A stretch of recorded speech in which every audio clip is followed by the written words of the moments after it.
What's your name? Sergeant Richmond. Hi, Sergeant Richmond. How are you? Good, how are you? I'm good, thanks. What are you doing back here? None of your business. It's illegal. I'm good to go. They're going to be moving stuff out of this trailer here. I have a legal right to be here. They have no authority here at all. You know that, right, Mr. Richmond? Or deputy. Officer. Officer? Sergeant. Sergeant? Sorry. It's a process. Why do they have the legal authority to be here? I'm fine here. They have to share the property. This is a public park. Ruth Eckerd Hall has inside there.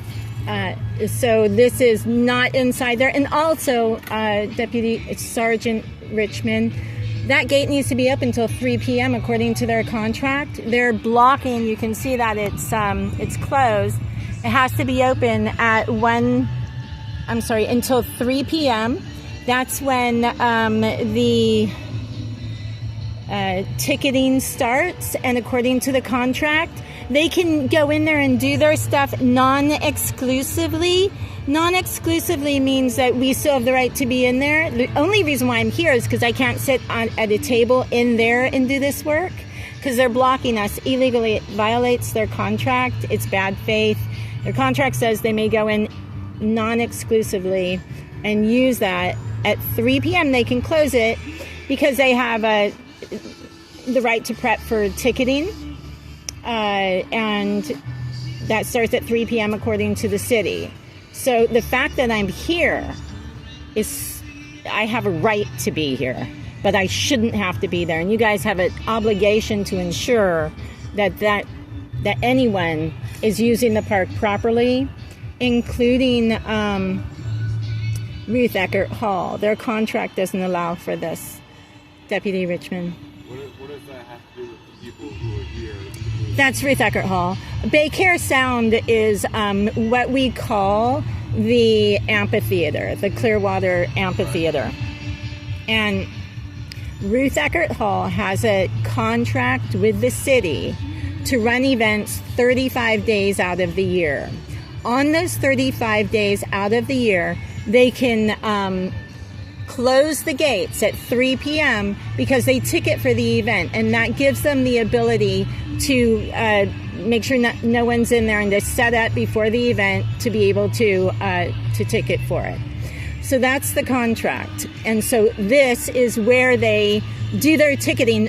By the way, Deputy Richmond, they have told me with this camera working that they collect cash. This is a cashless event, so they can't collect cash.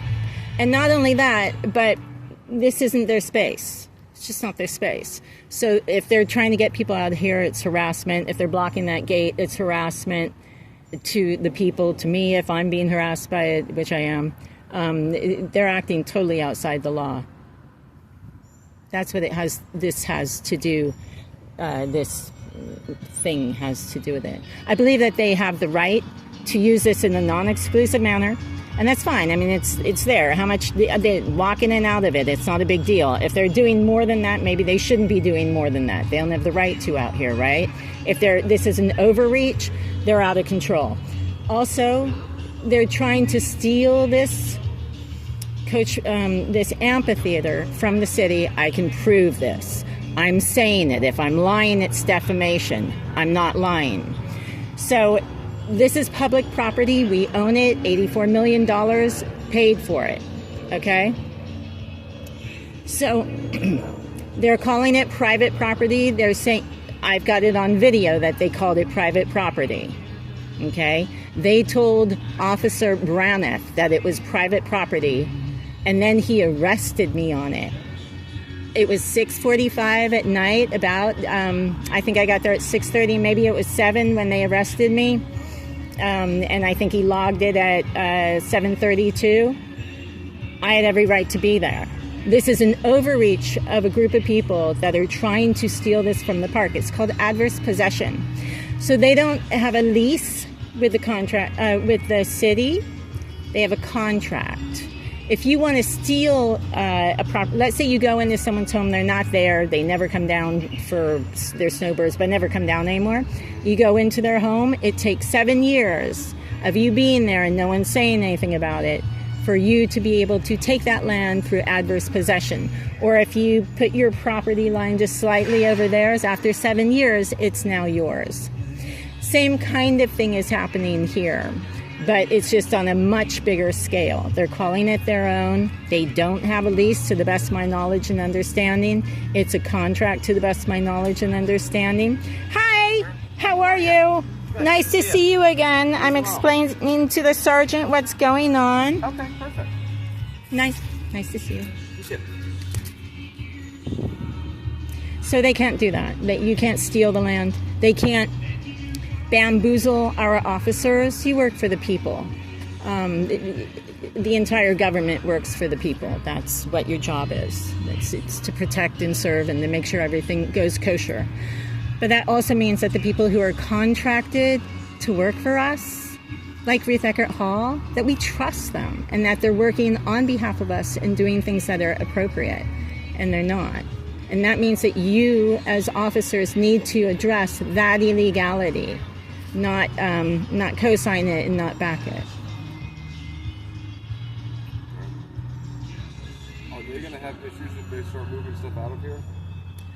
They have tried to have issues before, and I've addressed it, and they have stopped having issues. I'm not in their way. They do. I didn't say you were. Oh, I don't know if they're going to have issues or not. I'm not them. They have a lot of issues that they don't have the right to have. They're not going to have any issues with them moving stuff out. It's none of my business. I don't care what someone else does. I mean, if they're throwing it at me, I have a problem. But as long as they're not being violent against me or bothering me, I don't care what they do. Okay. Do you have any other questions for me then? No, it was a pleasure meeting you. Pleasure meeting you too. Okay? All right, have a wonderful day. All right, ma'am. Take care. Have a good day. Nice to see you. You have a good day too. Thank you.